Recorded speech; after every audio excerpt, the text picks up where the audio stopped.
అందరికీ నమస్కారం. మనకి చాలా మంది గురువులు ప్రణవం గురించి చెప్తూ ఉంటారు.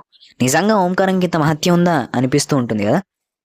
నిజంగా ఆ ఓంకారం యొక్క శక్తిని మనకి వేదాల్లో ఒక శ్లోక రూపంలో చెప్పారన్నమాట మన ఋషులు.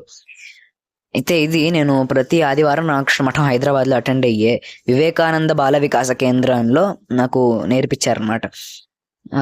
అయితే ఈ ఆదివారం క్లాసులు ప్రస్తుతానికి లేవన్నమాట. మళ్ళీ జూన్లో మొదలవుతాయి. దీనికి మనం మఠం వెబ్సైట్లో ఎన్రోల్ చేసుకోవచ్చు. అయితే ఒకసారి అలాగా మోరల్ క్లాస్ తీసుకోవడానికి సంవత్సరంలో ఒకసారి స్వామి బోధమానందజీ మహారాజ్ ఎవరైతే హైదరాబాద్ మఠానికి అధ్యక్షులు ఆయన వచ్చారు. అప్పుడు ఈ శ్లోకం మాకు నేర్పించారు అనమాట. ప్రణవో ధను శరో హి ఆత్మ బ్రహ్మతల్ లక్ష్యముచ్యతే అప్రమత్తేన వేత్తవ్యం శరవత్తన్మయో భవేత్. అంటే ప్రణవం అనేది ధనస్సు. ప్రతి ధనస్సుకు బాణం ఉండాలి కదా. ఆ బాణమే మన ఆత్మ అనమాట. లక్ష్యం ఏమిటి? లక్ష్యమే పరమాత్మ అనమాట.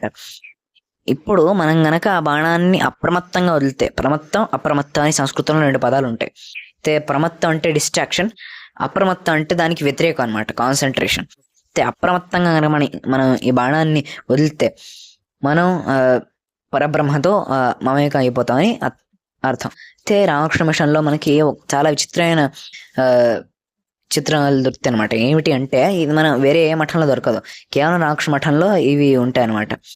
ఏమిటి అంటే గురు మహారాజ్ అంటే రామకృష్ణ పరమహంస, శారదాదేవి, స్వామి వివేకానందుల వారు, వీళ్ళు ముగ్గురు ఒకటే లైన్లో ఉంటారు. ఎందుకండి ఇలా ఉంది అంటే గురువు గారు శ్రీరామకృష్ణ పరమహంస, శారదాదేవి స్వామీజీ ఆయన శిష్యులు కదా.